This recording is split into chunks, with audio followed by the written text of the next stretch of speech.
هتستغرب لو قلتلك إن الموبايل اللي في إيدك دلوقتي موجود لإنك شايفه، بس لو سبته من إيدك وبعدت بنظرك عنه لثانية واحدة هيتلف وقت. بس مش إحنا اللي بنقولك كده، دي ميكانيكا الكم وعلماء الفيزياء بتقولك إن فكرك وسلوكك ووعيك هو المحدد للي أنت شايفه مش العكس.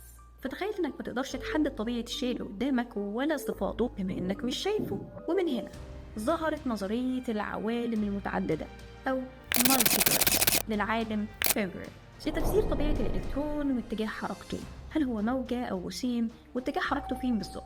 النظرية بتقول إن لو في حدث له أكتر من نتيجة فكلهم هيحصلوا، بس كل واحد في عالم موازي للتاني. فالمفترض إن الإلكترون بيتحرك بحرية وعشوائية بين العوالم المتوازية، بس بمجرد مراقبته بيسلك سلوك واحد فقط.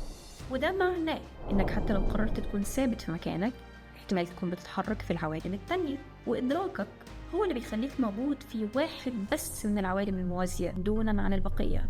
أما في حالة عدم الإدراك فأنت موجود فيهم كلهم وفي نفس الوقت.